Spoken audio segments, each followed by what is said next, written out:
vengan todos sus compañeros.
Listo, chicos, vamos a comenzar la clase. Me van a comentar qué fue lo que vimos en la anterior clase. ¿Qué recuerdan de la anterior clase? hasta donde llegamos. ¿Algún voluntario o pregunto al azar?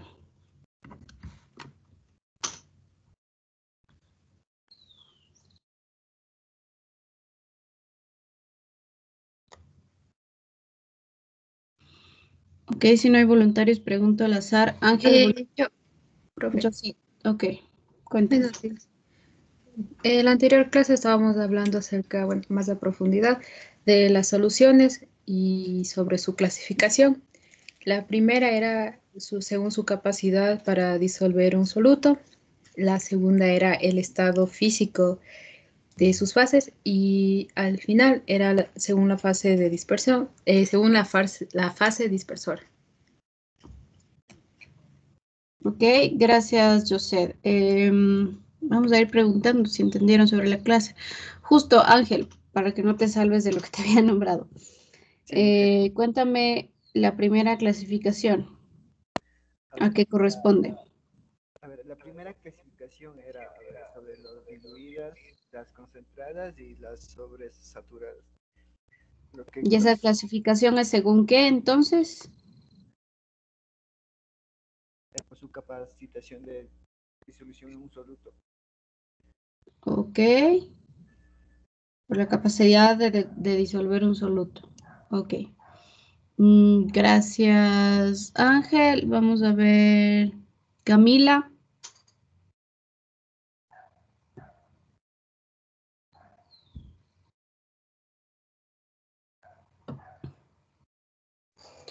Camila García.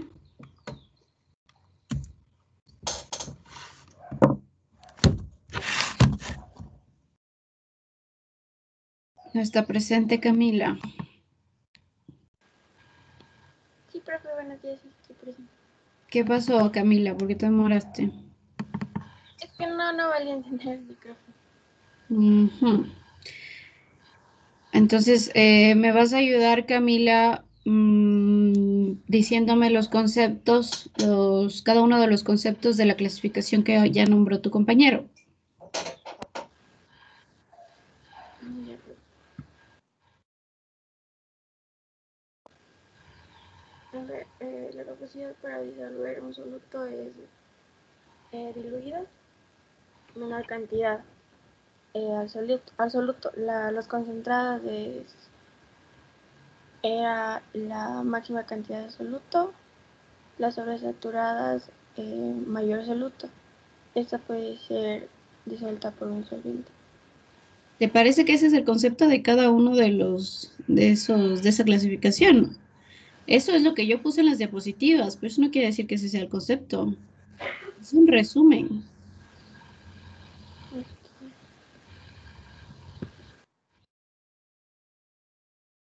Voy a empezar a poner, recuerden que todo lo que yo les pregunto es calificado. Y esto que les estoy preguntando les di la anterior clase, ni siquiera les estoy preguntando ejercicio de alguna cosa, les estoy preguntando teoría. Ustedes están literalmente leyendo, pues, lo que dicen las diapositivas, es decir, que a lo mejor copiaste lo que decían las diapositivas o simplemente le tomaste una foto y no hiciste nada más con las diapositivas, porque eso fue lo que está escrito tal cual en las diapositivas. Y no, ese no es un concepto, es un resumen, nada más. Tienen que poner un poquito más de atención a las clases. Recuerden que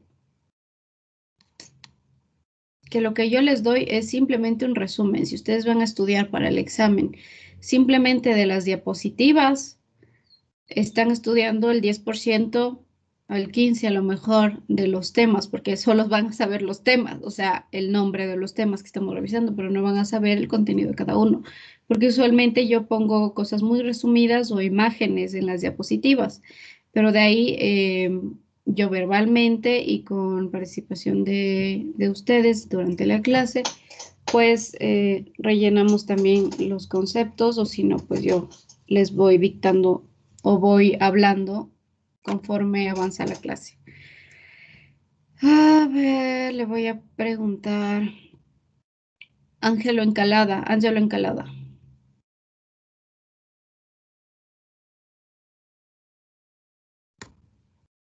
Presente. ¿Puedes completar los conceptos que dijo tu compañera? Es que recién me acabo de conectar y no escuché bien. Angelo, estabas conectado desde el inicio, porque yo te vi que estabas desde el No, inicio. pero o sea, recién estoy atendiendo. ¿Y por qué estás recién atendiendo si ya son las 11:15? Y la Fui al baño. clase, pues, te fuiste al baño. Ujú.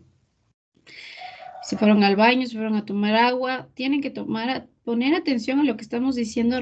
Recuerden que todo lo que les pregunto es calificado una y otra vez de nuevo. Y yo estoy tomando en cuenta, obviamente, las respuestas que me dan. Ok, vamos a preguntar a alguien más. Darwin.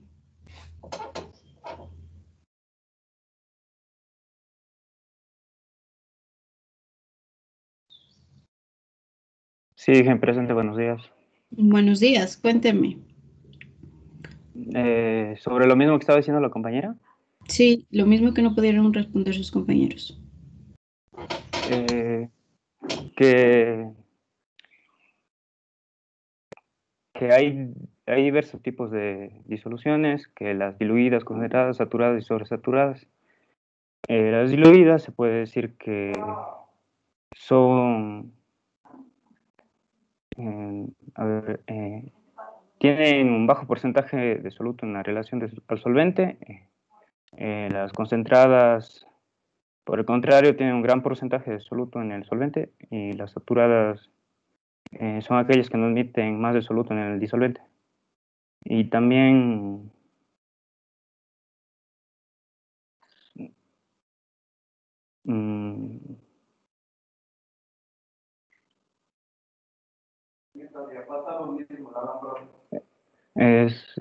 y eso, no tengo más. ¿Me puedes decir otra vez la clasificación? Diluidas, concentradas y saturadas. Diluidas, concentradas y saturadas. Y sobresaturadas también. Y sobresaturadas. ¿Cuál es el concepto de las sobresaturadas entonces? Contienen más flujo del que tendría la disolución saturada, es decir, a cierta presión y a cierta temperatura. Ok. ¿Y cuál es la diferencia? Que bueno, que con José que lo mencionó aquella vez, ¿cuál es la diferencia que dijimos entre saturadas y concentradas que tú lo mencionas?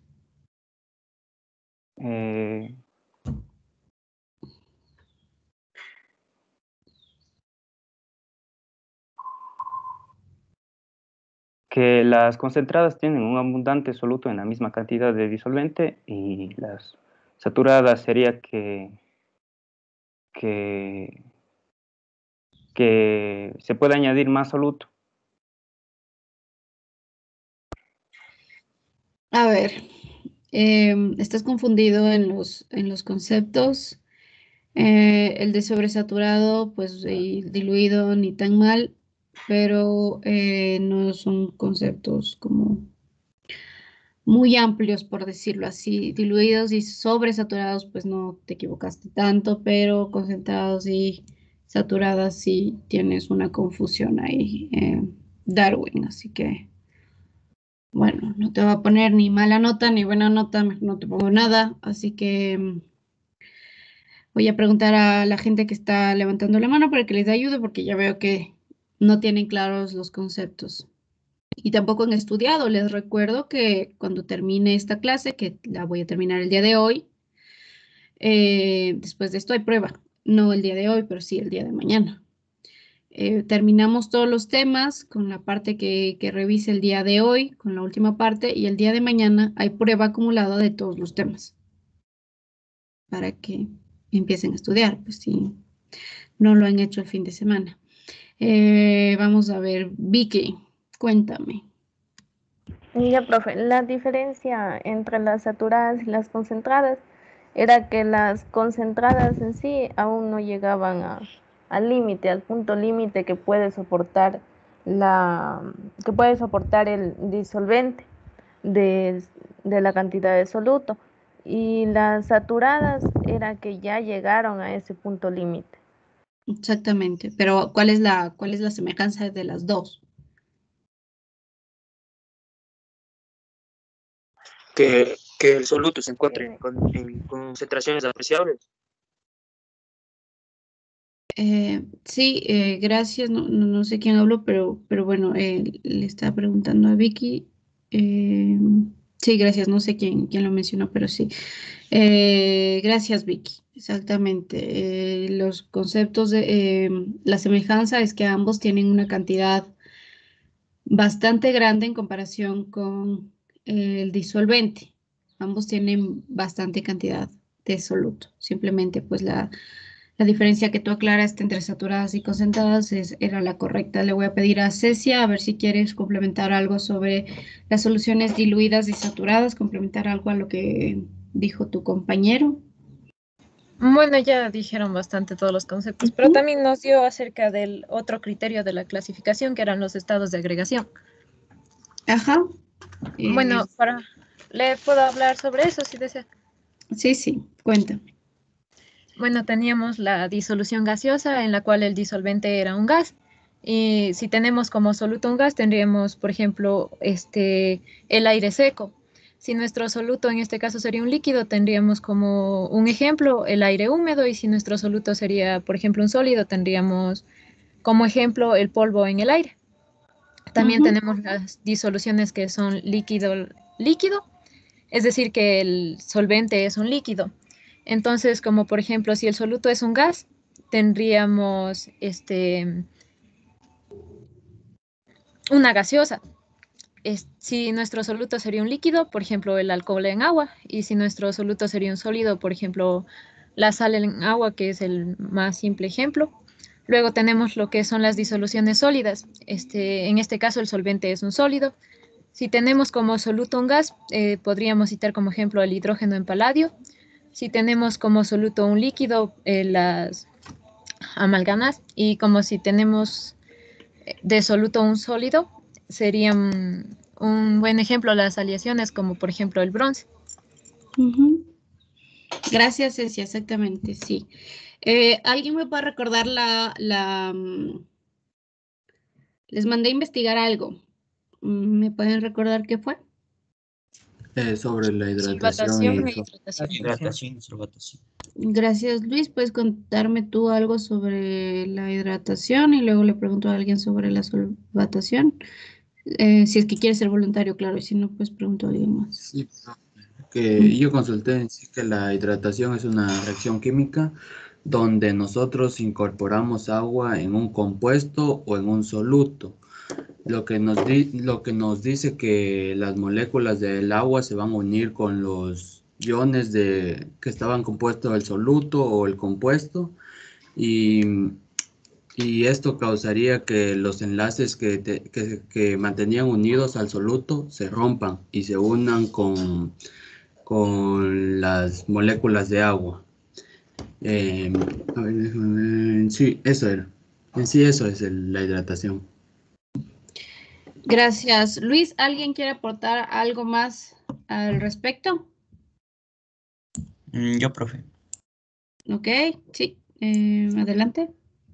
En hidratación se hablaba también que se trataba de un proceso de interacción atractiva, ya sea por las fuerzas intermoleculares de forma general. Específicamente hablaba de la electroestática y acerca de puentes de hidrógeno. También para complementar, se trataba de que las moléculas del disolvente, en este caso agua, rodeaban a los iones del soluto, los cuales, como mi compañero dijo, ya rompían la red cristalina tridimensional. Y también esto servía para dar estabilidad eh, a ese proceso, ya que Raymond Chan mencionaba que la hidratación también se daba para que los cationes no se vuelvan a unir con los aniones y que Exactamente. Ujú. los iones eran proporcionalmente relativos a su tamaño, ya que a mayor tamaño existía mayores moléculas capaces de rodear, tanto en solvatación e hidratación. Gracias, Pablo, exactamente. Gracias, Pablo, gracias, Luis. El concepto que me dieron es el adecuado. Lo que nos dice Pablo es un poquito más específico y eso es exactamente lo que pasa. Entonces, por eso puse ahorita la pizarrita para que sea un poquito más visible pues lo que pasa en el proceso de la hidratación, ¿no? Se llama, primero vamos a poner aquí arriba, se llama hidratación con azul. Se llama hidratación porque el solvente que aquí pues se implica es el agua, ¿no? Ya sabemos que la fórmula del agua es H2O, que está ampliamente conocido.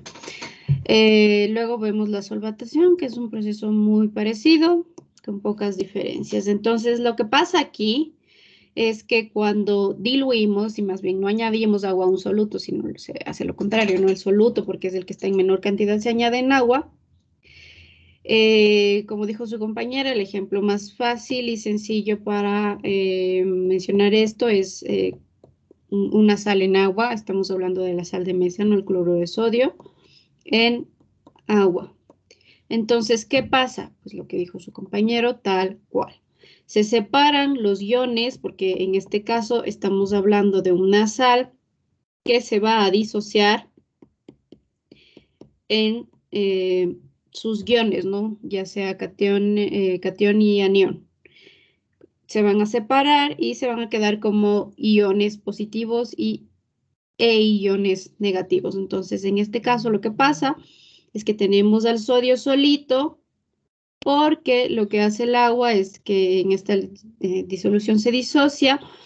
¿Y por qué se disocia? Porque el agua o las moléculas de agua empiezan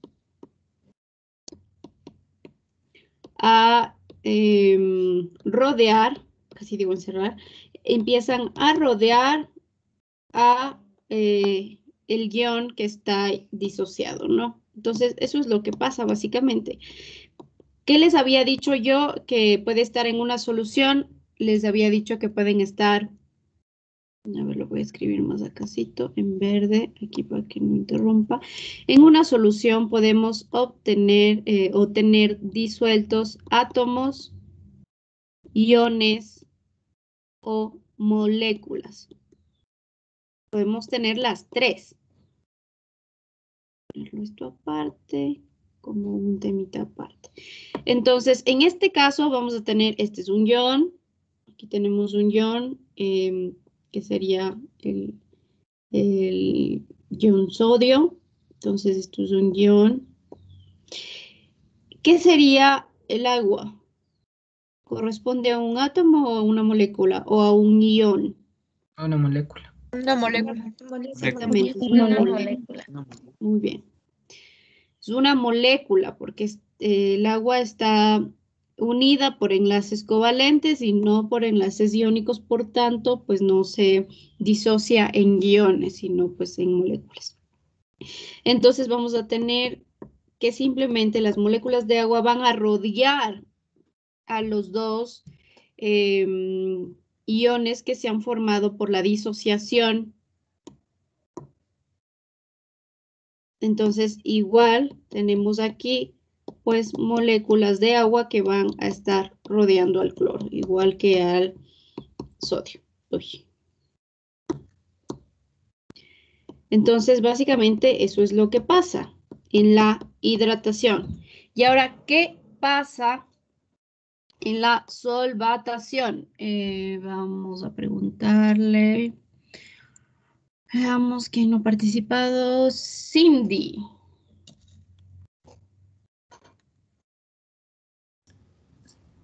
Sí, profe. Sí.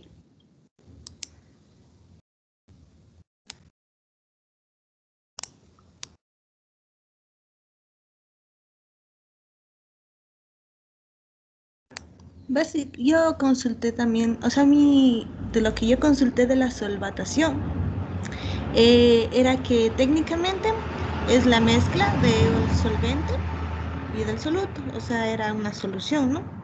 Pero este proceso consistía más que todo en la atracción de las moléculas que conforman un disolvente. Este proceso ya era muy parecido a la hidratación, con muy pocas diferencias.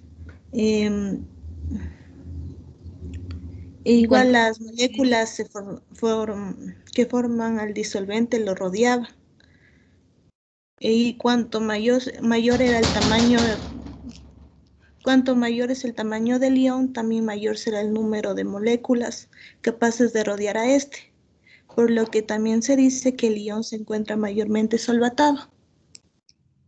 Ok, pero ¿cuál es la diferencia entonces entre solvatación e hidratación?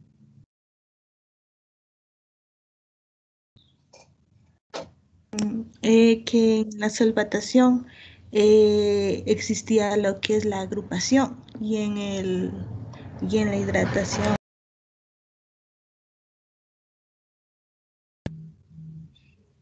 No, precisamente Cindy, ok, le voy a preguntar a las manos levantadas que están por aquí. Veamos a alguien que no haya participado. Víctor Miño. Yo creo que una de las diferencias era que en la hidratación el disolvente era el agua, en la solvatación ya es otro disolvente. Ujú. Exactamente, el disolvente es otro. ¿Tenemos alguna otra diferencia o esa es la única diferencia que tenemos con la hidratación?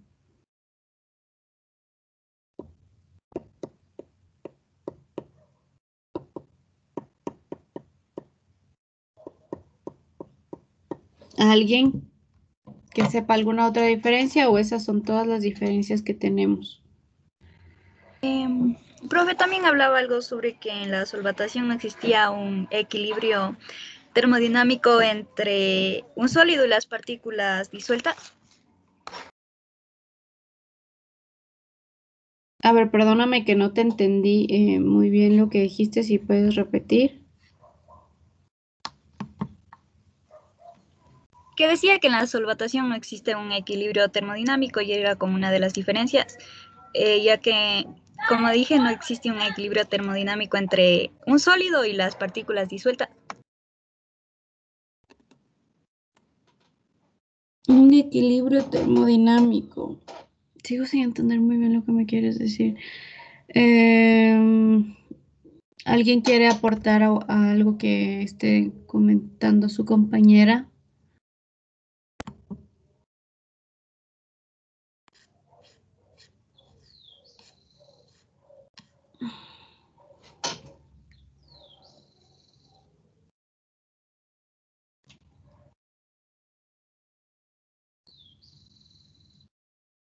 Bueno, también decía que, o sea, en primera instancia, antes que se unan dentro de una solución, las moléculas del soluto y del disolvente mantenían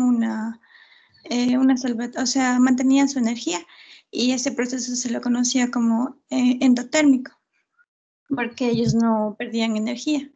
Y después pasaba a un segundo punto donde se expandían las moléculas y existía una interacción entre el soluto y el solvente. Entonces aquí ya había una interacción de ion dipolo. Y en tercera instancia pasaba que se producía un proceso de exotérmico donde ya interactuaban o expandían energía el solvente dentro del soluto dentro del solvente. Ok, ¿y esto no pasa cuando el disolvente es el agua?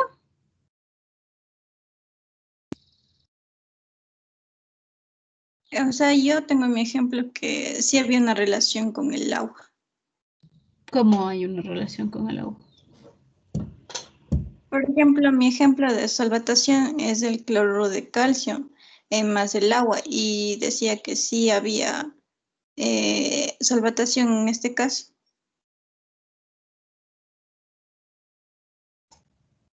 Pero la solvatación, no estamos diciendo que el disolvente no sería el agua.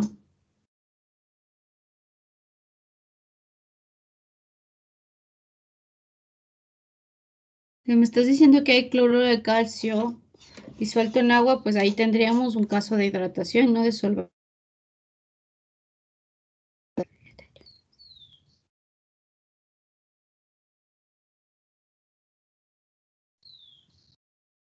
Profe, ¿podría explicar eso, por favor? Porque yo también tengo así un ejemplo más o menos parecido. En hidratación tengo las sales hidratadas. Ya. Y en solvatación. En cambio, una sal disuelta en agua. Que sería algo más o menos como disolverle y ahí se va disociando en sus iones en solvatación. En cambio, en la hidratación, ahí a la sal le hidratan y se rodea de una capa de moléculas de agua. A ver, vamos a regresar otra vez a los conceptos. Hidratación es cuando el disolvente es agua. Y cuando algo se disocia en agua, pues estamos hablando de que existe una disociación, ya sea de átomos, de moléculas o de iones. Y cuando hablamos de solvatación, el disolvente, en este caso ya no va a ser agua, sino cualquier otro tipo de disolvente. Pero claro, los dos ejemplos que me dice sal en agua, pues es lo mismo, porque estamos disociando iones que se van a rodear de moléculas de agua.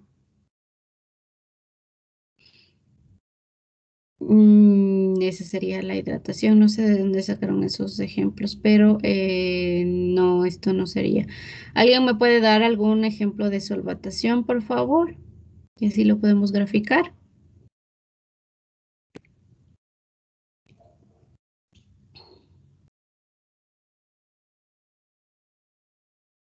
¿O todos tienen ejemplos de solvatación con agua?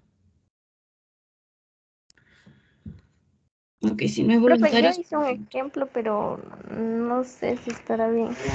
Era con el NH3 y el cloruro de sodio igual.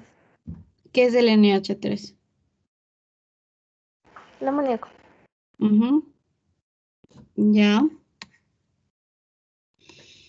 Entonces, Es que lo tomé en cuenta. Ay, perdón. sí. Es que lo tomé en cuenta porque nos decía que era de naturaleza polar y como en la solvatación no tenía que, o sea, el disolvente no tenía que ser agua y bueno, yo le puse ese, pero no sé si estará bien. Pero el soluto, ¿qué es? El soluto es también, perdón, no escucho cuál era el soluto. ¿Cuál es el soluto? El cloruro de sodio. Pero el cloruro de sodio es no polar. No, el amoníaco. O sea, ese es polar. El amoníaco es polar. Sí. Ok. ¿Y el amoníaco tú lo viste como algún disolvente normal? O sea, ¿dónde revisaste que el amoníaco es un disolvente? Eso más bien. Yo consulté, o sea, le puse tipos de disolventes polares y ahí me salía el amoníaco, el etanol, el metanol, el vinagre creo que también me salía. Ajá. Ok, sí, puede ser cualquier tipo de disolvente realmente. Entonces, el cloro de sodio sí se disuelve en componente, pero pensé que habías dicho otro tipo de solvente, pero sí, siempre y cuando sean moléculas las dos, tanto el soluto como el solvente, moléculas polares que puedan ser solubles entre sí, sí, el disolvente puede ser tranquilamente, sí, exactamente. ¿Tienen a alguien consultó algún otro ejemplo?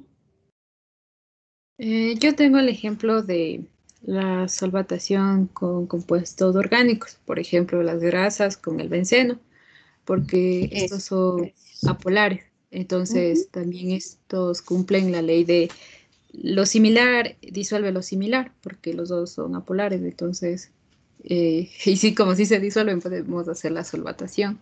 Claro, en este caso, ¿qué tendríamos? ¿Moléculas o iones o átomos? Moléculas. ¿Tanto del soluto y del solvente? Sí. Sí, exactamente. Gracias, sí, buscaba algo no polar para el ejemplo. Sí, no necesariamente, obviamente, la solvatación quiere decir que el disolvente tenga que ser no polar, pero como para distinguir un poquito, ¿no? Puede ser polar o no polar, cualquiera de los dos está bien. Exactamente el benceno, uy, un ratito. El benceno es uno de los disolventes orgánicos más, para moléculas no polares más conocidos, uno de los más conocidos. Disolvente no polar, exactamente. Entonces, igual, ¿qué pasa con la hidratación? Pues en este caso una grasa, voy a ponerle grasa. Ya la composición de una grasa ustedes lo verán en química orgánica el siguiente semestre, perdón, a lo mejor conmigo mismo. Y pues esto igual está rodeada de moléculas de benceno. Esto lo podemos hacer así. Uy, qué pésimo examen, disculpen. De moléculas de benceno. Sí. Es que yo puse un ejemplo de solvatación en agua y por eso me salió solvatación iónica.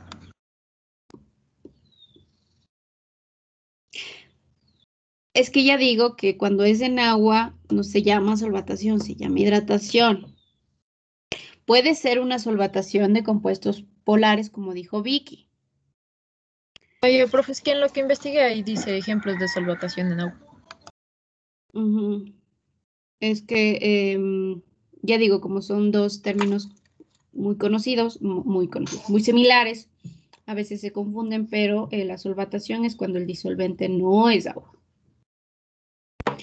Y cuando es agua, pues es hidratación. Porque básicamente pasa lo mismo. Listo, entonces continuemos. ¿Qué horas son? Tengo que continuar con la clase y terminar la clase que tenemos planificado para el día de hoy. Entonces, chicos, vamos a continuar con la clase. Ya no pude preguntarles, bueno, aunque esta es una pregunta muy importante que les hice a sus otros compañeros y nadie pudo responderme tampoco. Así que vamos a ver si es que ustedes sí pueden. Otra cosa, recuerden que su horario de tutorías es, perdón, de 2 a 3 los días jueves. Y ya voy a ponerlo ahorita mismo, voy a crear un horario aquí en el Teams para que ustedes puedan acceder al horario cuando quieran. Hay un montón de gente que siempre me dice, sí, profe, yo quisiera revisar esto en tutorías, les espero y nunca llegan. Y nadie está viniendo de su grupo, nadie está viniendo del grupo paralelo, si están viniendo tutorías. No, obviamente no es que estén obligados, pero ya digo, les pregunto aquí en clase y no saben muchas cosas que les estoy preguntando. Entonces, si es que no les quedó claro el tema, yo les recomiendo que vengan a las tutorías que a ustedes el horario que les corresponde es los días jueves de 2 a 3 y ahorita mismo estoy creando para que pues lo tengan en cuenta y asistan, porque de verdad no están viniendo, pero tampoco es que estén poniendo atención a las clases. Entonces, si es que necesitan revisar algún tema, pues ya saben que pueden asistir a las tutorías. Ya creé para todos los martes. Obviamente los martes que caigan jueves, los jueves que caigan vacaciones o feriados y demás, no habrá tutorías, pero los otros jueves sí. Como les decía, por favor, que asistan a tutorías si es que quieren revisar algún tema. A ver, le voy a preguntar aquí a Heidi. Heidi, cuéntame sobre el equilibrio de solubilidad. Ya, profe, lo que hablábamos del equilibrio de solubilidad era que siempre va a existir un límite para poder disolver. Entonces, este límite va a variar dependiendo de la naturaleza del soluto o del solvente. ¿Qué? A ver, repite, ¿qué? Que bueno, que siempre va a existir un límite para poder disolver al soluto en un solvente. Sí. Entonces, este límite va a variar dependiendo de la naturaleza del soluto y del solvente. Entonces, decíamos que el exceso de soluto que no se va a poder disolver en el solvente se va a cristalizar. Y cuando esto pasa, se cristaliza y el soluto deja la superficie del cristal. Y también el número de partículas iba a igualar al número de iones que van a regresar a la superficie. Y así se formaba la red cristalina de los sólidos.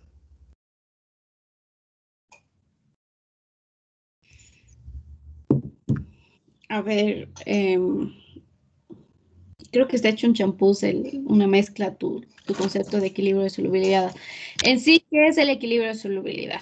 ¿Cuál sería el concepto de equilibrio de solubilidad? Bueno, entonces para mí sería la velocidad de disolución va a ser igual a la velocidad de cristalización. Ok, sí. Y esto iba a ser una reacción de ida y de vuelta. Ok. Ok, gracias Heidi. Voy a preguntarle a alguien más que me desarrolle un poquito más este concepto. Jessica. Sí, Inge. Buenos ¿Puedes días. desarrollar un poquito más los conceptos que dijo tu compañera? ¿Por qué se da el equilibrio de reacción y por qué? Sí, porque es igual al concepto que dijo tu compañera. El equilibrio de solubilidad. Sí. Esto nos explicó que varía con la temperatura, ayuda a que aumente a la solubilidad. Eso es un parámetro. Ese no es el equilibrio de solubilidad. Y también es o sea, cuando existe cristalización, tiene mayor, o sea, van a igual iones que establecen y va a ser igual a la velocidad que cristaliza. Y estoy viendo que no está claro este concepto. No, no es eso. Estás hecha bolas con los conceptos. Igual que Heidi un poquito, dijo el equilibrio muy general, pero no me supo explicar por qué pasa. Ay, recuerden que esto está siendo calificado, Jessica, Heidi. Por eso tienen sus horarios de tutoría. Si no entienden un tema, pueden acercarse a tutorías y decirme, pues, profe, no entendemos de este tema, explíquenos. Y También le puede decir otro, y dice, cuando tenemos un exceso de soluto, sodio y cloro, lo que están asociados van a cristalizarse, por eso tenemos equilibrio de solubilidad. Sí, a ver, sí, eso pasa, pero la pregunta es por qué la reacción es de ida y vuelta. A ver, de ida y vuelta. ¿Por qué se dan dos reacciones al mismo tiempo?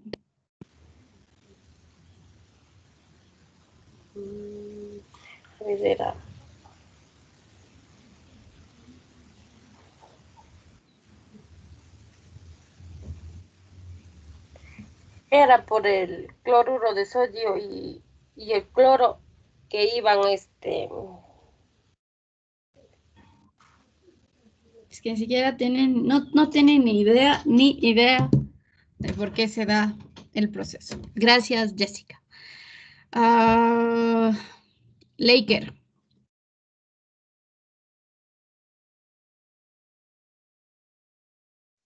Sí, profe, dígame. Buenos días. Buenos días. No me queda tan claro ese tema. No le podría describir. Verán que esto está siendo calificado, ¿no? Jessica, Laker y Heidi. Bueno, Heidi por lo menos sabe cuál es el concepto, pero no tiene ni idea de por qué.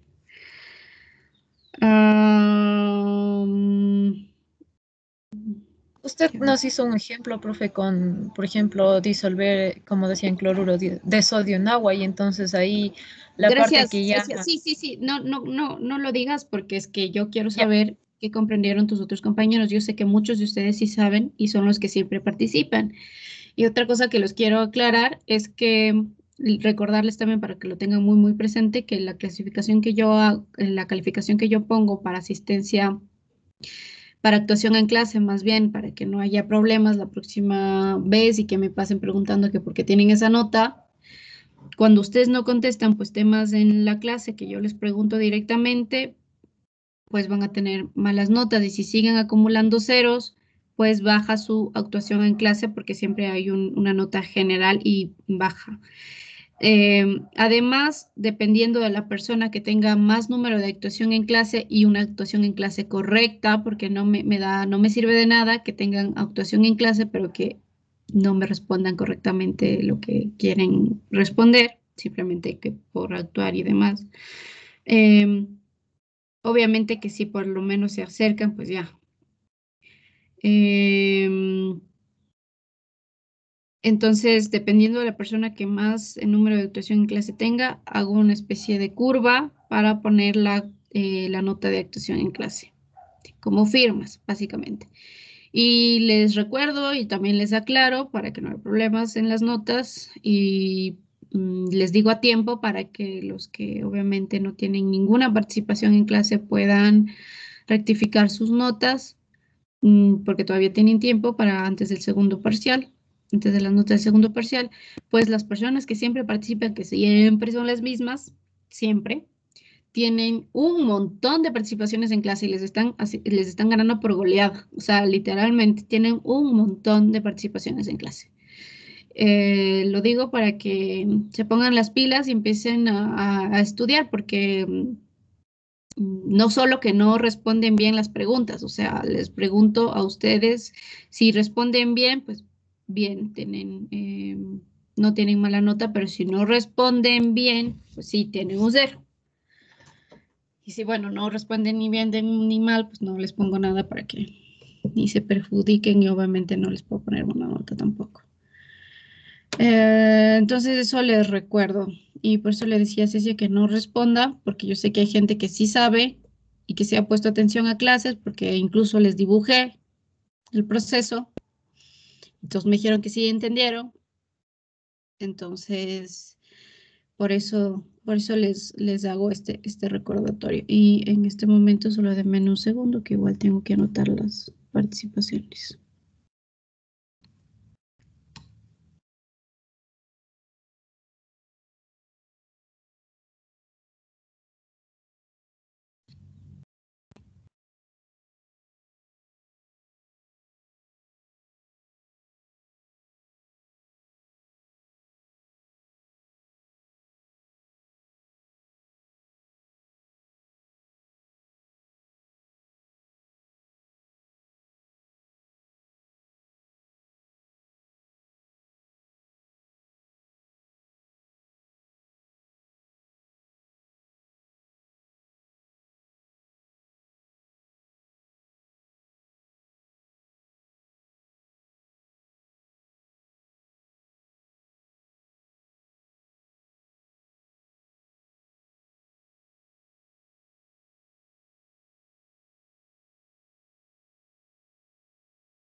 Ok, voy a seguir en la pregunta de lo mismo. Creo que ya tuvieron tiempo para revisar el resto, si es que no les quedó claro algo. Le voy a preguntar a... Veamos alguien que no participe mucho.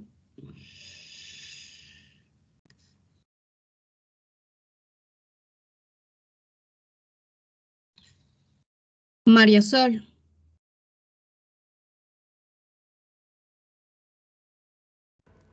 Sí, profe, buenos días. ¿Puedes ayudarnos con la respuesta a la pregunta que estoy haciendo? Igual yo tengo más o menos claro que el equilibrio de solubilidad era que la velocidad de cristalización era igual a la velocidad de disolución de los iones, que variaba el soluto y el disolvente y que este variaba con la temperatura.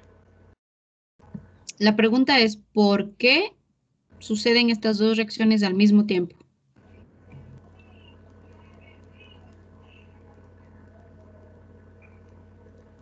Eso sí, no lo tengo muy claro.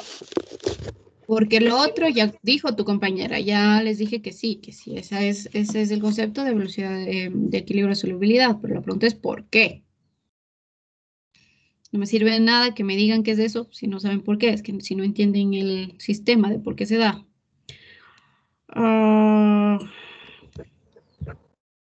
Emily.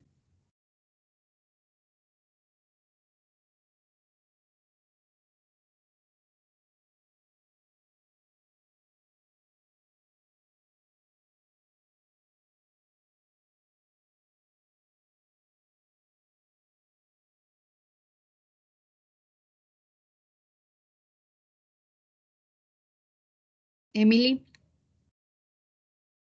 No te escucho. Sí. Ahorita te escucho. ¿Sí puedes responder la pregunta, por favor?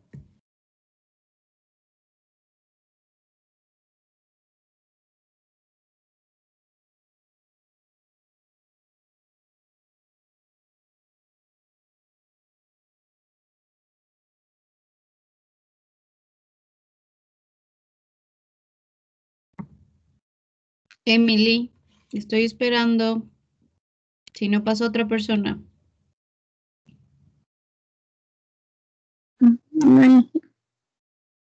No, ok. Gracias, Emily. Gabriela.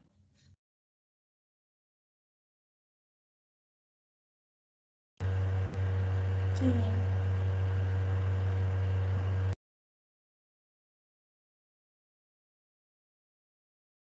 La misma pregunta, por favor.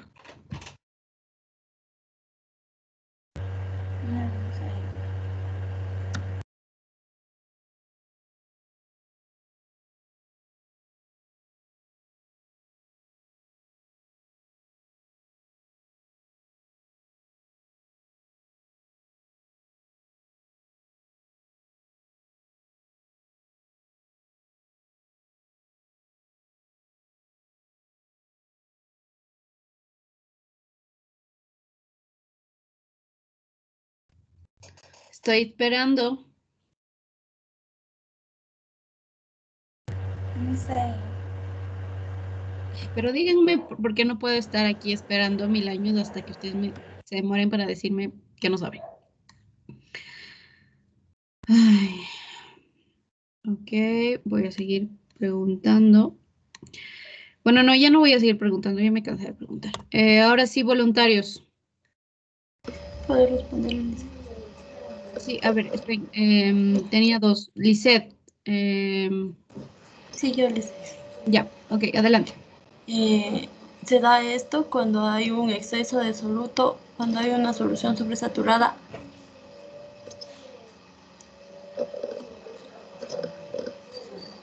¿Y qué pasa?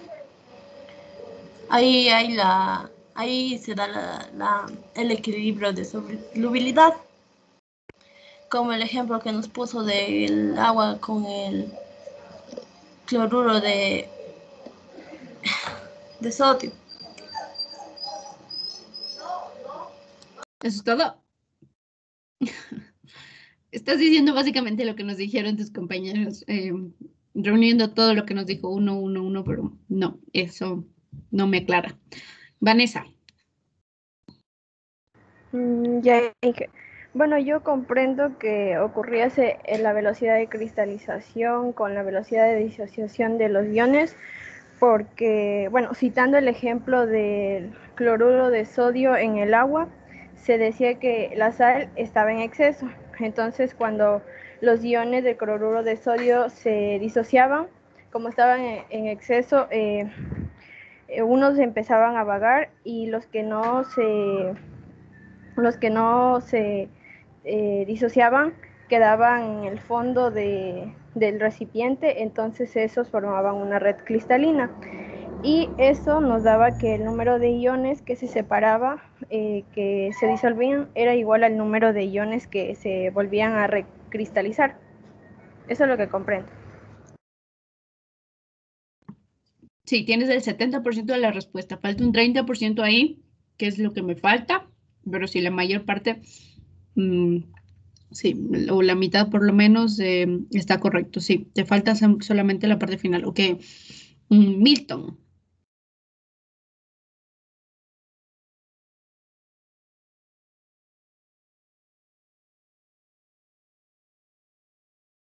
Ya, buenos días, profe. Bueno, yo lo que entendí es que cuando existe una mayor cantidad de soluto, normalmente que ésta sea mayor a la que ser disuelta en disolvente. Es decir, un claro ejemplo es cuando tenemos el cloruro de sodio y lo queremos disolver en el agua. Entonces, el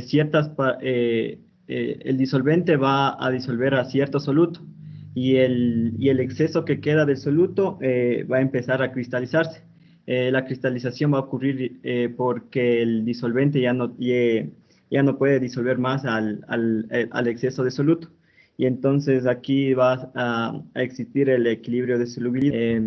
Entonces podemos dar una conclusión que va a ser una reacción reversible porque va a ocurrir la disolución y al mismo tiempo se va a dar también la cristalización. Ok, gracias Milton, pero igual que me comentó tu compañera, tienen, igual que Vanessa, pues tienen como, les falta una parte. Está bien, exactamente eso es lo que pasa, pero ¿qué es lo que pasa después de que se recristalizan? ¿Por qué la velocidad a la que se recristalizan o de cristalización va a ser igual a la de disociación? Ahí hay el tema de disociación que no me están diciendo, que es la última parte, que es lo que me interesa saber.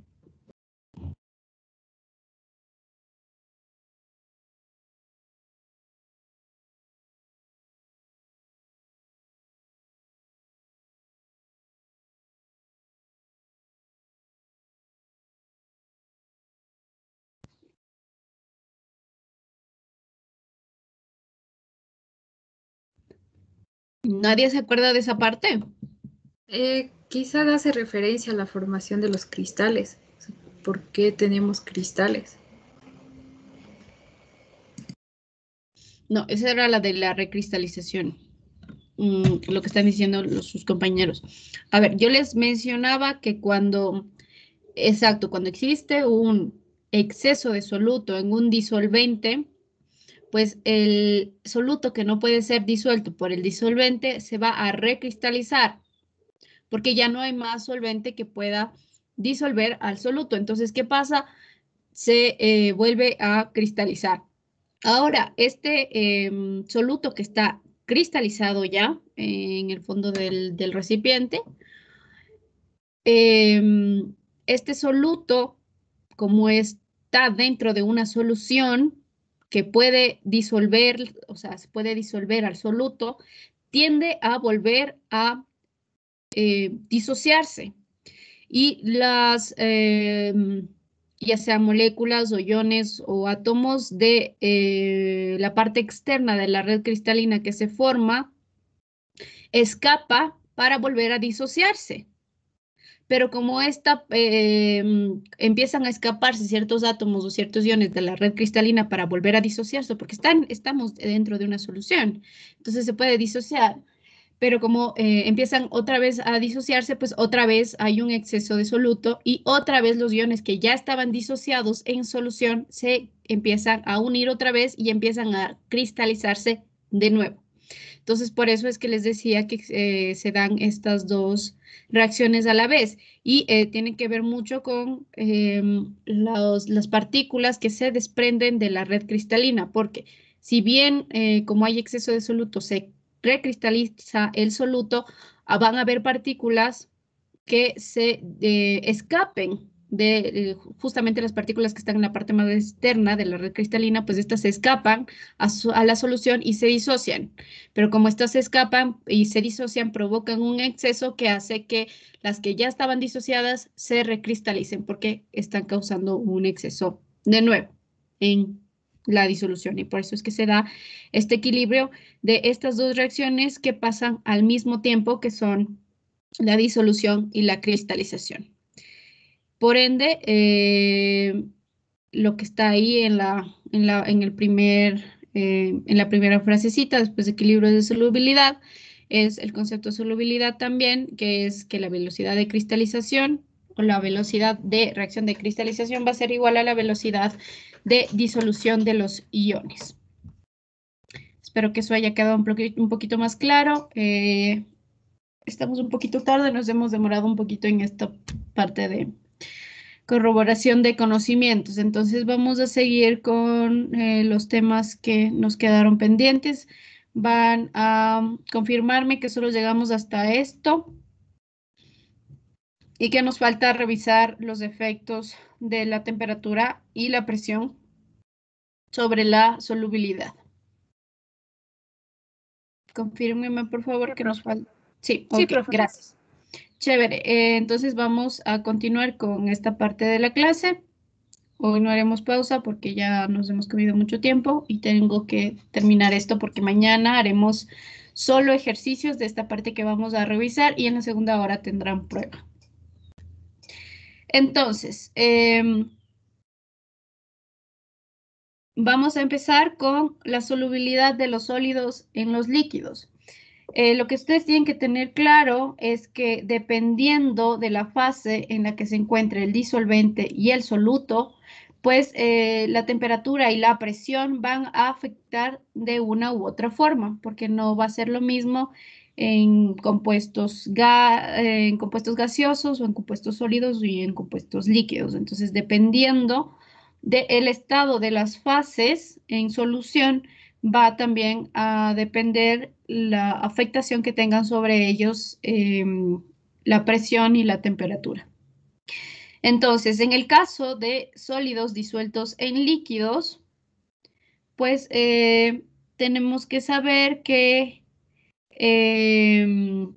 una masa en específico de un soluto, en este caso sólido, que permanezca en una solución, va a estar siempre a una temperatura dada.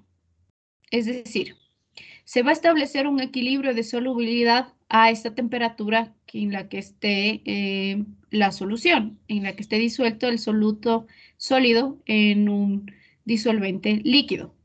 La presión, por otro lado, va a tener un efecto muy pobre o muy poco efecto sobre la solubilidad de los sólidos en los líquidos. Porque de hecho, tanto el estado sólido como el estado líquido, que ya revisamos en los temas anteriores, en los temas que ya revisamos antes, si recordarán, los sólidos y los líquidos son poco compresibles.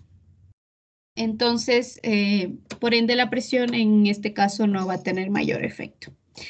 Pero la temperatura sí, como ya había mencionado uno de sus compañeros cuando hablábamos de solubilidad, cuando les estaba haciendo las preguntas.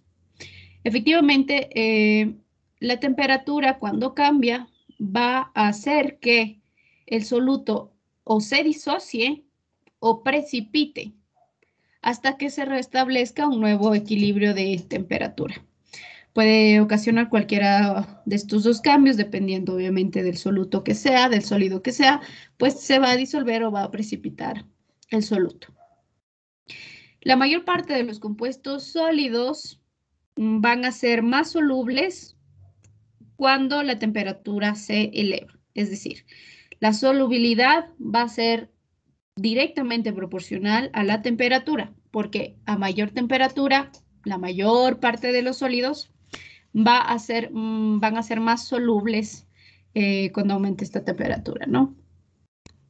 Ahora, ¿por qué se da esto? Y la cosa es que cuando yo doy conceptos, también siempre digo por qué se dan ese tipo de fenómenos, ¿no? Y por eso cuando yo les pregunto un concepto y ustedes solo me dicen el concepto, pero no tienen ni idea de por qué, también tienen que poner atención pues a lo que yo les digo porque siempre les menciono el por qué.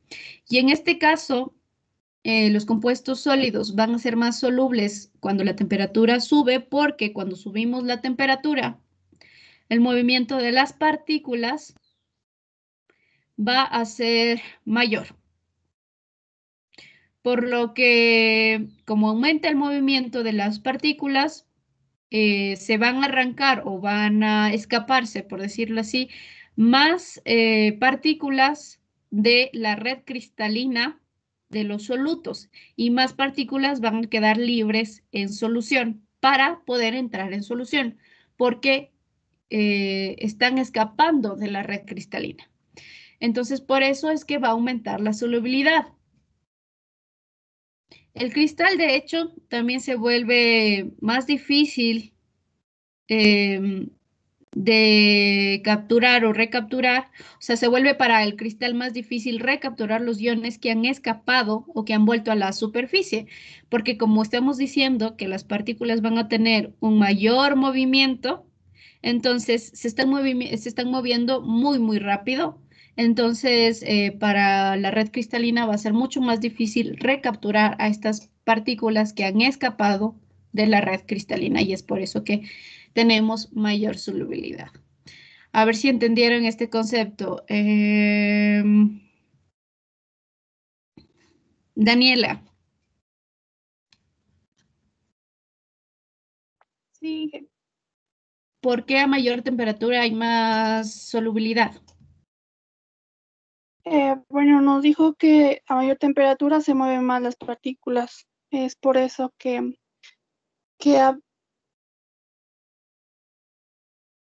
la solubilidad es directamente proporcional a la temperatura y que hay más movimiento de partículas.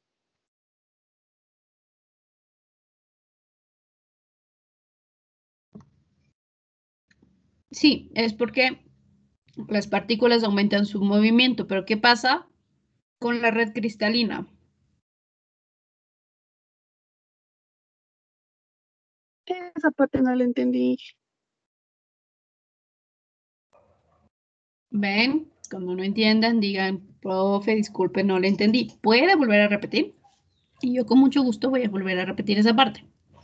Entonces, lo que yo estaba diciendo sobre esto es que como aumenta la temperatura, aumenta la velocidad de las partículas, y lo que dijo Daniela está bien, aumenta la velocidad de las partículas.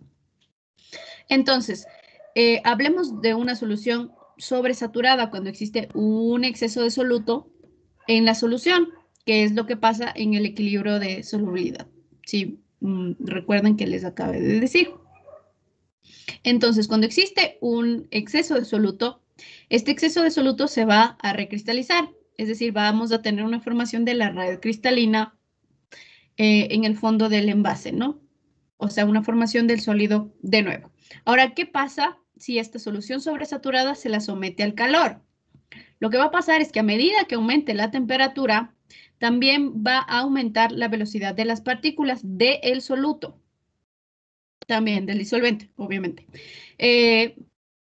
Velocidad de las partículas. Y cuando aumenta la velocidad de las partículas, si bien yo les había dicho que en el equilibrio de la solubilidad, las partículas que están en la capa más externa de la red cristalina empiezan a escapar y se empiezan a disociar de nuevo y por eso se daba el equilibrio de la solubilidad, ¿no? Porque se volvían a recristalizar las partículas que estaban, porque se formaba otra vez pues un exceso. Pero lo que pasa cuando aumenta la temperatura es que estas partículas que escapan de la red cristalina lo hacen porque empieza a ver un movimiento más rápido de las partículas. Entonces, las que están en la capa más externa, que de por sí ya tienen la tendencia a escaparse para volver a disociarse en la disolución, se escapan mucho más rápido. Y como se escapan mucho más rápido, pues dejan espacio a las siguientes partículas de la red cristalina, pues que tengan mayor espacio para poder escapar. Es decir, van a escapar, pues, en mayor cantidad, por así decirlo, porque el movimiento de las partículas va a ser más rápido y esto va a provocar que las partículas que estén más externas en la red cristalina se escapen, pero por el movimiento que se va a producir por la acción de la temperatura. Y como por la acción de la temperatura este movimiento es mucho más rápido, el movimiento de las partículas me refiero, para la red cristalina se le complica mucho más recapturar a los iones que han escapado, pues, de esta red. Entonces, y esto se debe a que las partículas se mueven muy rápido. Entonces, se les hace mucho más difícil volverlas a recapturar y que vuelvan a formar parte de la red cristalina. Y es por eso que la solubilidad aumenta. No porque el soluto tenga mayor capacidad de disolver las partículas, sino porque estas partículas del soluto escapan de la red cristalina y empiezan a vagar por la solución al azar y muy rápidamente. Es por esto. ¿Quedó más claro?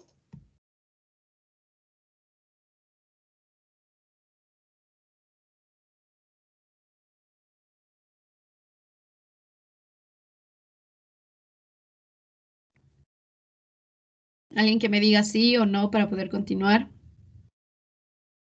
¿O volverlo a explicar? Sí, está más claro. Ok, gracias.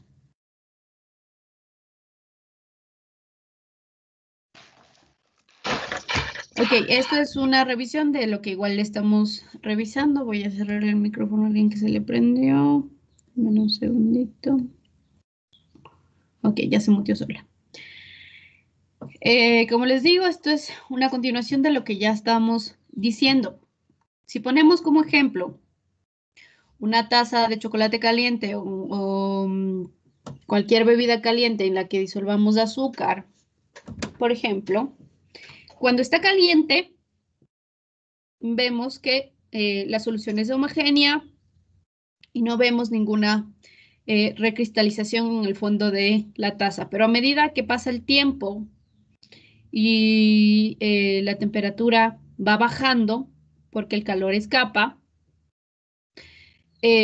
pues obviamente la solución empieza a sobresaturarse porque ya va bajando la temperatura. Entonces, cuando ya baja la temperatura de una solución que estaba caliente y que inicialmente no estaba sobresaturada, cuando baja la temperatura, pues sí se vuelve una solución sobresaturada porque ya la temperatura no tiene el mismo efecto que tenía antes sobre las partículas, porque la temperatura ha bajado. Ahora vamos a continuar con la solubilidad de los gases en los líquidos. Para esto tenemos que tomar en cuenta que estamos hablando de un gas disuelto en un disolvente líquido. Y de hecho, las soluciones donde tenemos gases disueltos en agua son bastante comunes y ejemplos de estos son las bebidas gaseosas. La Coca-Cola, pues la Fanta, todas las gaseosas que nosotros consumimos, la Wittig, todas estas. Entonces, este tipo de bebidas gaseosas que están embotelladas van a contener dióxido de carbono, además de agentes saborizantes y edulcorantes, obviamente, que van a estar disueltos en agua. Y bueno, a diferencia de la mayor parte de los solutos sólidos, cuando hablamos de gases, los gases se van a volver menos solubles cuando aumenta la temperatura. ¿Y por qué se da esto? Si ustedes recuerdan las propiedades de los gases, cuando veíamos el capítulo de los gases o la unidad donde revisábamos los gases, si recuerdan, cuando la temperatura aumenta en un gas, Este hace que también aumente la temperatura, perdón, el movimiento de las partículas de un gas. Pero a diferencia de un sólido y un líquido, cuando aumenta la temperatura de un gas disuelto, el gas lo que hace es que escapa hacia la atmósfera, porque el gas, como ya sabemos, pues las presiones y la presión atmosférica y pues la gravedad no le afecta mucho y tampoco tiene atracción entre partículas. Entonces, cuando aumenta la temperatura, si de por sí el gas ya de por sí tiene una velocidad bastante elevada de movimiento de las partículas y este movimiento es rápido y continuo, cuando aumenta la temperatura, pues este movimiento se acelera muchísimo más. Entonces va a escapar este gas a la atmósfera con mucha más facilidad. Por lo tanto, si aumenta la temperatura en un gas que está disuelto en un líquido, pues en este caso va a disminuir la solubilidad de este soluto en este disolvente.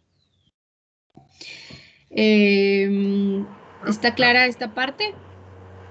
Disculpe, no Sí, sé sí, si sí. no se está pasando la pantalla, creo. Ok, ¿le pasa esto a alguien más? Sí, profe, a mí también.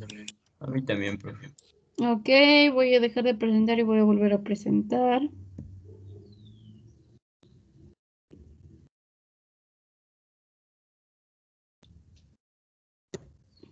¿Me confirman?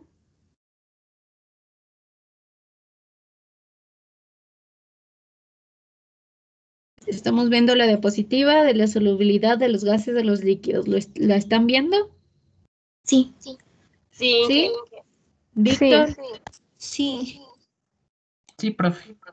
Ok.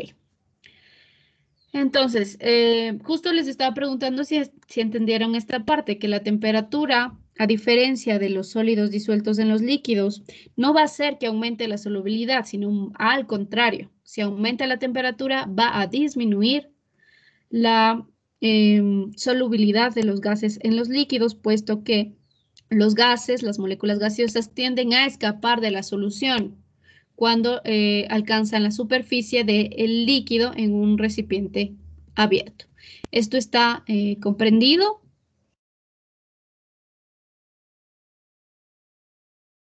Bueno, si no me dicen nada, asumo que sí.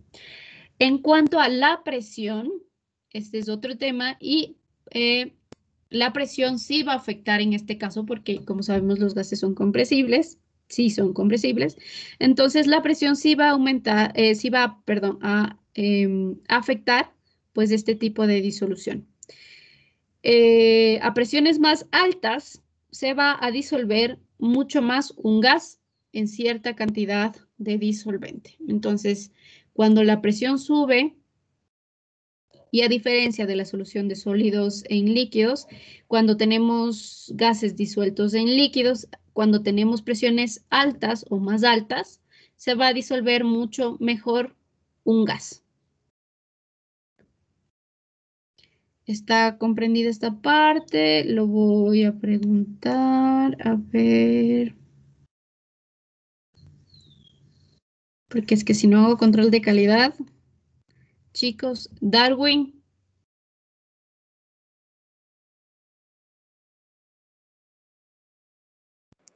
Sí, Inge. Cuénteme, ¿cómo afecta la temperatura y la presión a los gases disueltos en líquidos? La temperatura afecta a los gases al momento que calentamos, al momento de dar calor. Y la presión también cuando tenemos un gas en un recipiente o algo y le efectuamos una presión, bueno, también va a afectar conforme también la temperatura aumente. A ver, tenemos muy claro que la temperatura y la presión aumentan a la solubilidad de los gases en los líquidos. Ahora, la pregunta del millón, ¿por qué? ¿Qué pasa?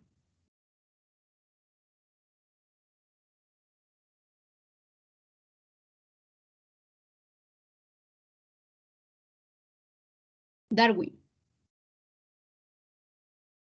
¿Pusiste atención a esa parte? Sí, sí. Sí, es que al aumentar la solubilidad también aumenta la temperatura y presión, por lo que por lo que por lo que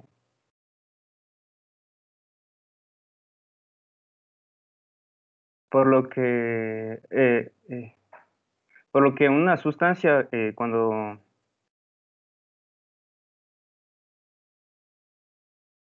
no ya me confundí ahí.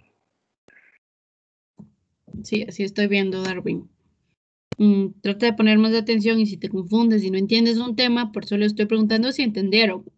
Y se supone que si no me dicen nada, pues entendieron. Pero ya veo que no. Jenny.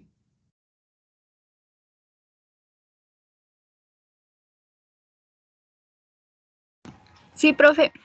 Con respecto a la temperatura, nos decía que los gases son menos solubles al aumentar la temperatura, ya que el movimiento de las partículas era más rápido y el gas escapaba a la atmósfera. Y con respecto a la presión, decía que al aumentar la presión, el gas, como por sí los gases son compresibles, se iban a disolver mejor. Gracias, gracias, Jenny. Tú sí has estado atenta a la clase. Muchas gracias. Exactamente, eso fue exactamente lo que yo dije. Para los que no hayan entendido, pues ya Jenny les dijo muy bien explicado y resumido la respuesta. Vamos a continuar con la expresión de la concentración de las soluciones, y es que hay muchas maneras de expresar la concentración a la que están las soluciones. Y vamos a ver pues la mayoría, y quiero recordarles que esto ya debieron haber revisado en...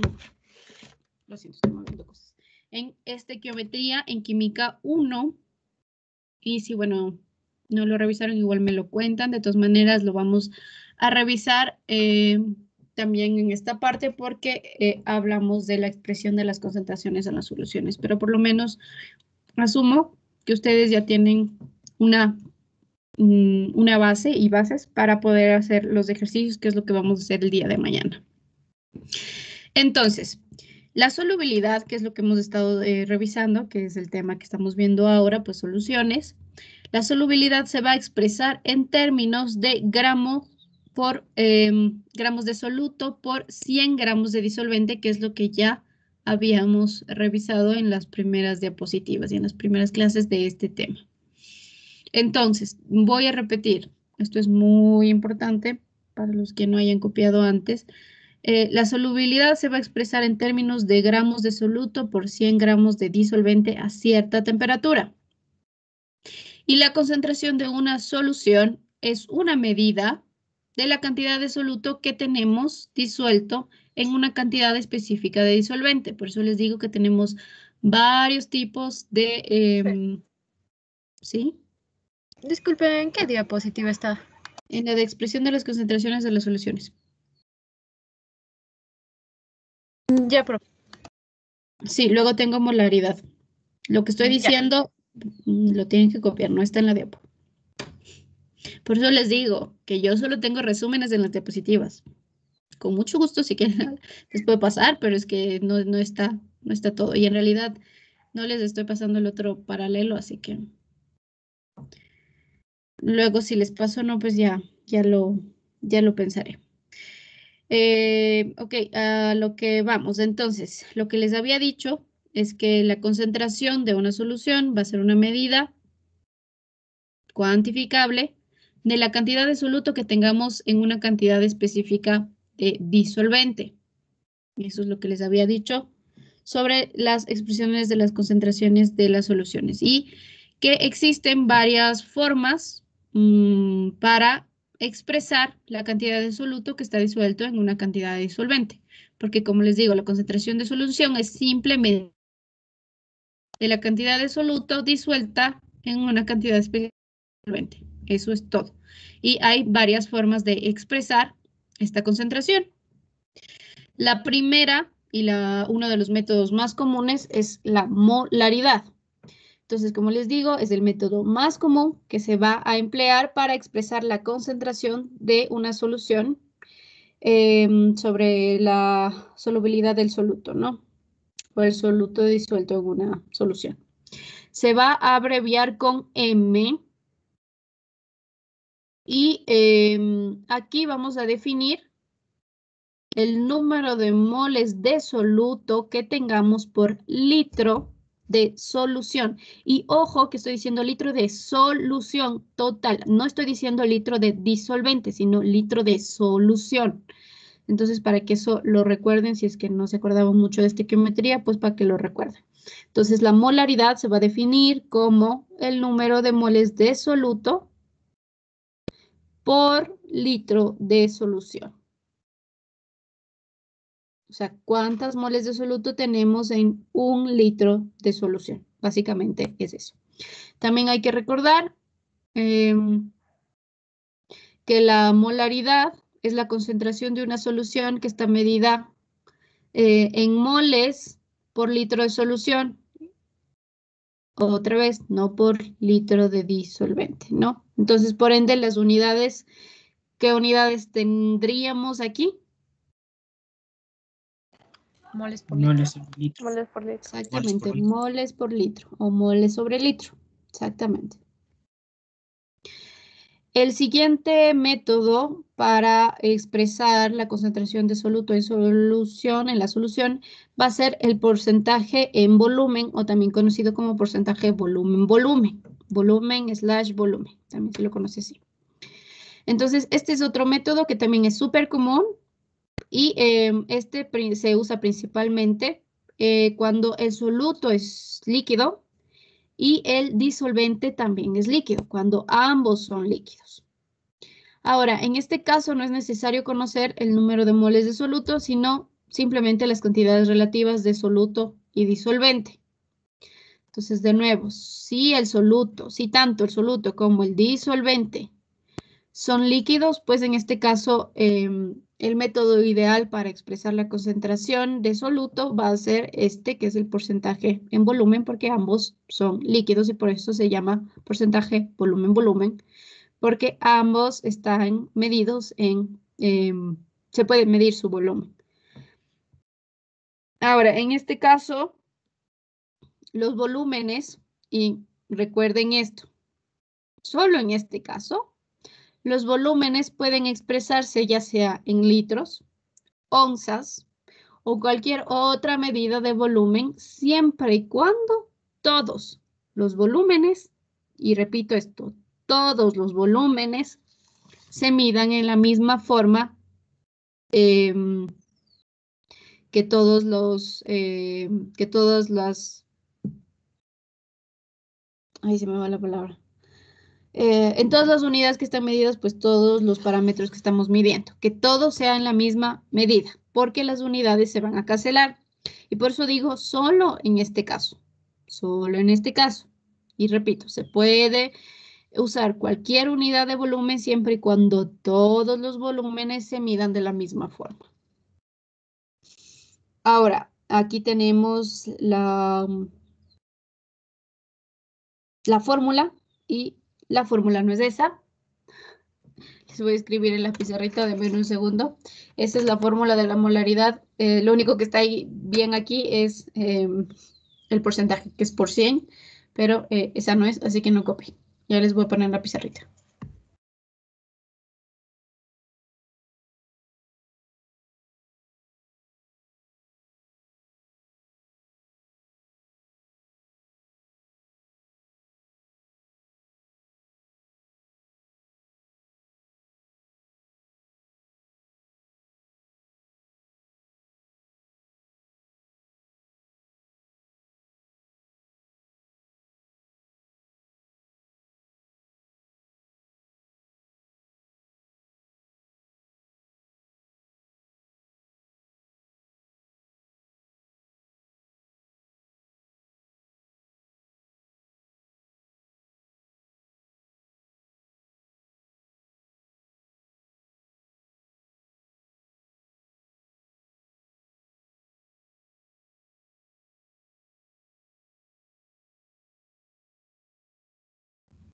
Perdón que el micrófono estaba apagado. Ok. El porcentaje en volumen va a ser igual al volumen del soluto. Uy, qué pésima letra, disculpe. Un ratito. Volumen del soluto sobre el volumen total de la solución.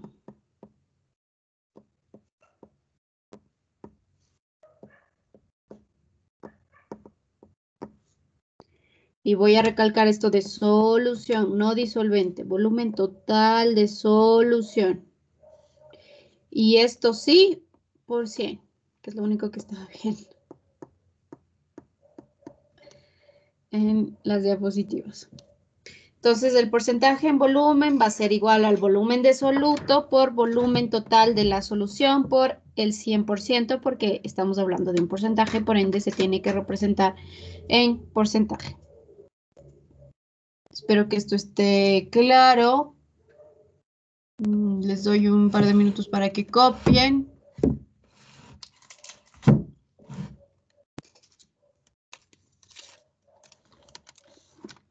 Espero que ya hayan copiado. Por favor, me confirman cuando ya hayan copiado. Yo creo que ya. ¿Ya copiaron? Ya, ¿O todavía no? Ya, Ok, ¿ya puedo cambiar? ya. Chévere.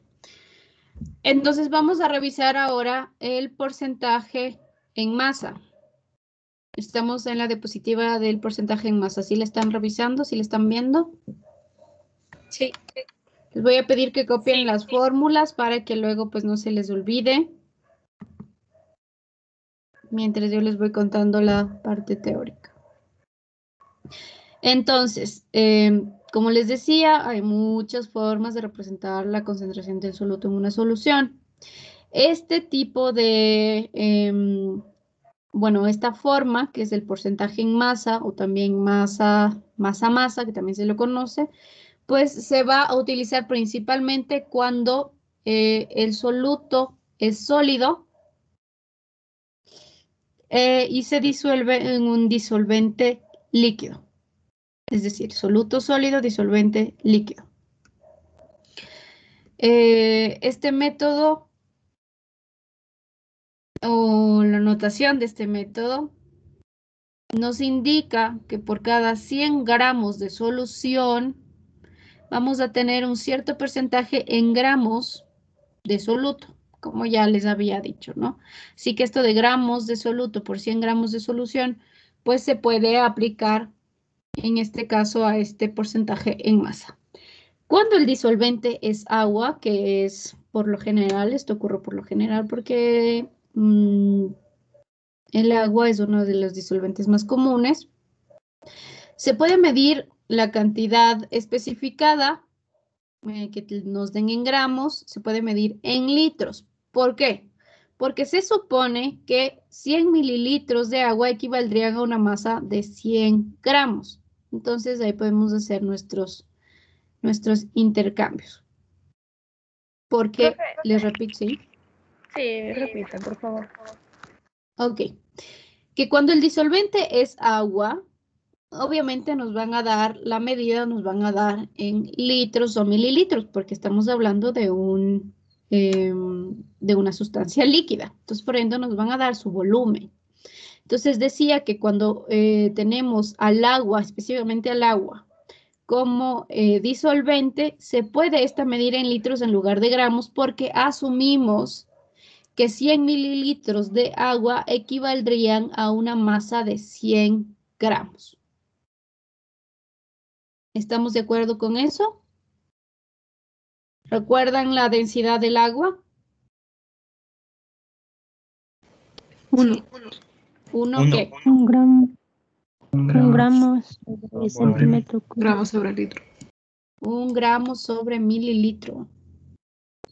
No puede ser 1 gramo sobre litro. 1 gramo sobre mililitro, porque les estoy diciendo que 100 mililitros de agua son iguales a 100 gramos.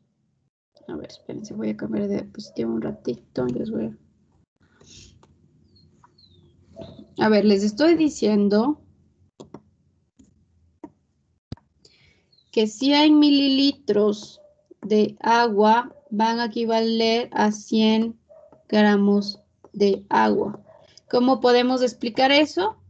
Por la densidad. Porque la densidad del agua, así, es igual a 1 gramo por mililitro. ¿Eso qué quiere decir? Que tenemos 1 gramo por cada mililitro. Que es, pues, la aseveración que podemos ver aquí. Asumimos que 100 mililitros de agua equivaldrían a una masa de 100 gramos. Por lo que si nos dan 1 litro de agua, ¿cuántos gramos tenemos?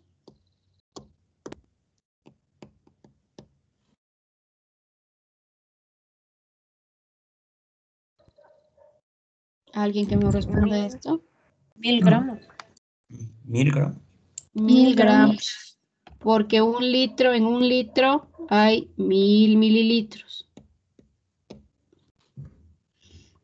Y 1 mililitro es igual a 1 gramo. Entonces, pues ya. Por ende tendríamos 1000 gramos. Ok. Regresamos a la otra. Espero que les haya quedado claro eso. Listo, entonces, las soluciones que tienen 2 sustancias químicas con la misma molaridad tienen igual número de moles de soluto en un volumen específico, pero las soluciones que tienen el mismo porcentaje en masa no siempre van a contener el mismo número de moles. En vez de ello, tienen una cantidad igual de gramos de soluto por 100 gramos de solución. ¿Entendieron? Profe, disculpe, ¿le puede poner la presentación? Está en la presentación. ¿No se ve? No, está en la cuadrilla. ¿Ahora? Ahí sí. Gracias, profe. Sí, es que a veces se queda un poco lentito y se queda ahí colgado. Entonces, lo que les decía, que, por ejemplo, si tenemos 2 sustancias que tienen la misma molaridad, estas 2 sustancias van a tener un número igual de moles de soluto en un volumen específico, porque estamos hablando que la molaridad es moles de soluto por litro de solución, ¿no es cierto? Entonces, estamos hablando en los mismos términos. Tenemos 2 sustancias que tienen la misma molaridad, es decir, el mismo número de moles que se disuelven en el mismo volumen específico de solución, en este caso, por litro de solución. Pero si tenemos 2 soluciones que tienen el mismo porcentaje en masa, en este caso no van a tener el mismo número de moles, porque lo único que tenemos igual es la cantidad de gramos de soluto por 100 gramos de solución, pero eso no quiere decir que tengan el mismo número de moles, porque el cálculo de moles se hace de otra manera distinta. En este caso solo tendríamos el dato de la masa, de los gramos, pero no de los moles. Eso es lo que les quería decir. ¿Ya copiaron esas 2 fórmulas?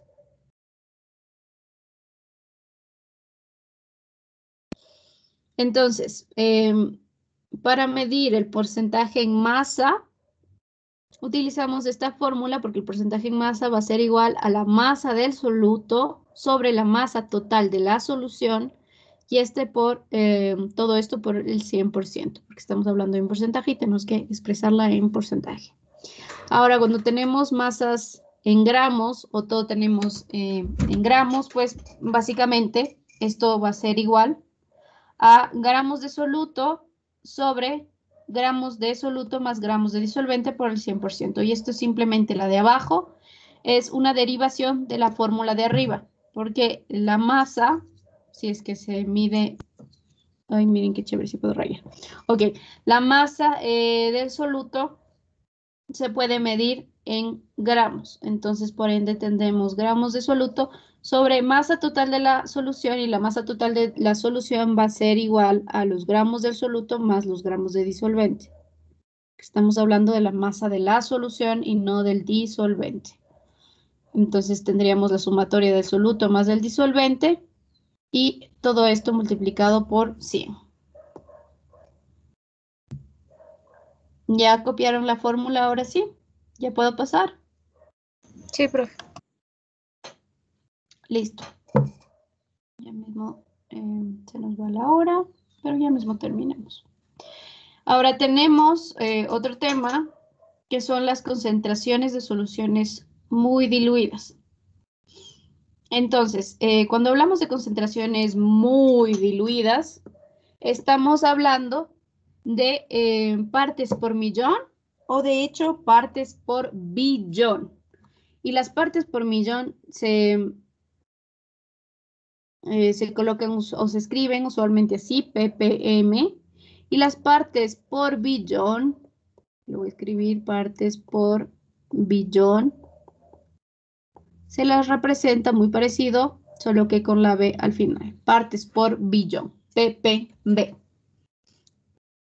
Entonces, cuando hablamos de concentraciones de soluciones muy diluidas, vamos a hablar en términos de partes por millón o partes por billón. Entonces, este tipo de unidades se emplean con frecuencia para expresar niveles muy, muy bajos de solutos. Y usualmente se usan para hablar de sustancias tóxicas, porque las sustancias tóxicas, como son tóxicas, pues no están siempre en una cantidad exuberante dentro de una solución, sino que tienen muy, muy poquita cantidad, pero están presentes. Entonces, usualmente, cuando ustedes escuchen alguna concentración de partes por millón o partes por millón, fíjense que siempre van a ser, o casi siempre, vamos a referirnos a sustancias tóxicas, a la concentración de sustancias tóxicas en una solución. Ahora, ¿qué quiere decir partes por millón? Quiere decir que una parte va a estar en 1.000.000 de partes. Eso es simplemente, estamos hablando de una parte que estará presente en 1.000.000 de partes y en este caso de cualquier unidad, ya sean gramos, volúmenes, da lo mismo, pero estamos hablando de una parte en 1.000.000 de partes y da igual las unidades aquí porque se asume que estamos hablando simplemente de partes. Entonces, aquí ustedes pueden ver las diferencias en unidades. Me está llamando alguien. Espérense un chancecito. ¿Qué horas son? Un ratito. No sé quién me estaba llamando. Denme un segundito. ¿Dónde está? Aquí. Bueno, les estaba diciendo que esta es la diferencia, ¿no? Entre una parte por millón y una parte por billón. Y esas son las unidades en las que se suelen medir. Igual, cuando hablamos de soluciones por dilución, estamos hablando de, o se pone se usa usualmente esta fórmula de aquí, que es volumen 1 por concentración 1 es igual al volumen 2 por concentración 2. Y aquí hablamos cuando tenemos como disolvente el agua, una solución que se puede disolver en agua, como por ejemplo el alcohol en agua. Ese es un ejemplo. Y ahora me van a dar un segundito que quiero saber quién me llamó y por qué.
Ok, no sé quién me llamó. No vi bien y no me vuelve a llamar ni me ha mandado ningún mensaje. Así que bueno, luego revisaré. No importa. Espero que hayan copiado también estos datos, por favor. Voy a pasar. Entonces, ahorita vamos a hablar sobre las propiedades coligativas de las soluciones. Entre las propiedades de las coligativas de las soluciones que se toman mucho en cuenta son los puntos de ebullición y los puntos de congelación, porque estos se ven afectados cuando se convierten en soluciones, ¿no? En comparación con las sustancias puras. Entonces, las soluciones siempre van a tener puntos de ebullición y puntos de ebullición más altos y puntos de congelación más bajos que sus disolventes puros correspondientes. Es decir, si hablamos de una solución de agua con alcohol, vamos a decir que esta solución de agua con alcohol va a tener un punto de ebullición más alto y un punto de congelación más bajo que el agua pura, el agua sin estar en solución, el agua pura. O sea, van a tener puntos de ebullición más altos y puntos de congelación más bajos que el disolvente puro. Ahora, una aplicación súper conocida de esto es los anticongelantes que se usan para los carros. Cuando se eleva el punto de ebullición del refrigerante, pero para esto añadimos el anticongelante, o sea, cuando añadimos un anticongelante al agua, se eleva el punto de ebullición del refrigerante, pero también impide que este se congele cuando la temperatura va a ser inferior a 0 grados. Es decir, que va a evitar que ebulla la solución y también va a evitar que se congele cuando existan temperaturas muy bajas. Obviamente en nuestro país no tenemos temperaturas tan altas ni temperaturas tan bajas, pero existen otros países en los que suele bajar la temperatura a menos de 0 grados y eso es muy común en el invierno, que baje a menos 10, menos 15, incluso los países nórdicos y los del norte pues bajan a menos 20, menos 25 grados centígrados. Pero en nuestros países, pues, si es que existe, si tenemos algún día con 0 grados, o a lo mejor menos 2 o menos 3, o una noche muy, muy fría, menos 4, creo que es lo máximo que he visto aquí. Y en ciudades muy, muy frías como Riobamba o Latacunga, o las que están en la montaña, tipo Guamote, así, pues ahí baja muchísimo la temperatura. Pero bueno, el punto es que cuando la temperatura sea inferior a 0 grados, pues no se congele esta solución y es justamente para que no se congele nada pues en el vehículo, ¿no? Y tampoco para que bulla cuando exista una temperatura muy, muy alta. Ahora, la medida en que los solutos van a afectar los puntos de ebullición y los de fusión va a estar relacionada con el número de partículas de soluto que tengamos en la solución. Es decir, los puntos de fusión y de ebullición van a depender del número de partículas de soluto que tengamos disueltos en una solución. Cuanto más grande sea la concentración de partículas del soluto, mayor va a ser el efecto sobre los puntos de fusión y los puntos de ebullición. Y una de las propiedades coligativas más importantes de las soluciones va a ser la presión osmótica. Y vamos a revisar, bueno, ahorita vamos a revisar los coloides, pero quiero que revisen, por favor, y esta es igual una consulta para el día de mañana. Quiero que revisen la presión, el concepto de presión osmótica, que es la propiedad, una de las propiedades coligativas más importantes. Anótenlo, por favor. Voy a dar unos segunditos para eso.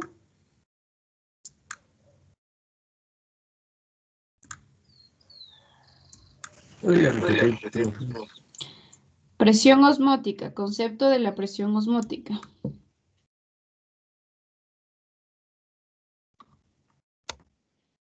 Les adelanto que para los sistemas vivos, la presión osmótica es una de las propiedades coligativas más importantes. Es un fenómeno súper importante para los sistemas vivos, entonces es su consulta del día de mañana. Lamentablemente ustedes tienen la siguiente clase día seguido, así que no les puedo dar mayor tiempo. Pero bueno, no es que es una... obviamente les voy a preguntar verbalmente y a lo mejor vaya también en la prueba. Así que consulten qué es el concepto. Tampoco tiene que ser tan elaborado. Ok, entonces vamos a continuar con los coloides. Al menos los conceptos, porque ya se nos terminó la hora. Entonces, los coloides, también llamadas dispersiones coloidales, van a definirse no en función a la clase de materia que contengan, sino al tamaño de las partículas de la materia que contenga. Es decir, se definen en función al tamaño de las partículas, más no al tipo de materia de estas partículas. Las partículas de las soluciones verdaderas, y no les voy a preguntar qué son, más bien les voy a decir, las soluciones verdaderas son las soluciones homogéneas en las que no se pueden distinguir las fases. A este tipo de soluciones homogéneas también se les llama soluciones verdaderas. Entonces, las partículas de las soluciones verdaderas van a tener, sus partículas van a tener diámetros entre 0.1 y 1 nanómetro. Por otro lado, las suspensiones, no les mandé a averiguar qué era una suspensión, ahorita que me acuerdo. No, profe. No, fue el otro paralelo. Ok, no importa. Las suspensiones, por otro lado, van a contener partículas que tienen un diámetro de alrededor de 100 nanómetros, o incluso más. Pero existe un tipo de partículas que van a tener un tamaño intermedio entre las partículas que están en suspensión y las partículas de las soluciones homogéneas, es decir, entre 1 nanómetro y 100 nanómetros vamos a tener un tamaño de partícula intermedio.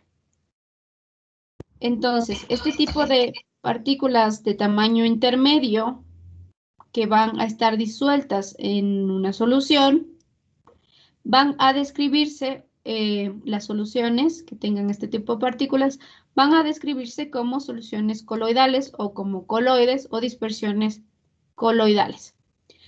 Un ejemplo de esto, creo que ya les había mencionado este ejemplo, es el smog en el aire, que es un tipo de solución sólido líquido, o el hollín, las partículas del hollín en el aire también, porque es un tipo de polvo fino, igual que se mezcla con el estado gaseoso del aire y forma una especie de forma particular, cabe recalcar esta parte, tiene una contextura particular. Y estas son las propiedades que vamos a ver, sobre todo de las propiedades coloidales. Ya terminamos. Entonces, las propiedades de una dispersión coloidal, como ya les dije, van a ser muy distintas, muy diferentes de una solución verdadera a una solución homogénea. Y también muy diferentes a una suspensión. Los coloides van a presentar comúnmente un aspecto lechoso, un aspecto nebuloso, e incluso a veces cuando parecen transparentes, porque hay coloides que tienen un aspecto como transparente, incluso este tipo de soluciones que sí tienen como una apariencia un poco más transparente, incluso estas van a permitir observar la trayectoria de un rayo de luz que está atravesando la dispersión coloidal.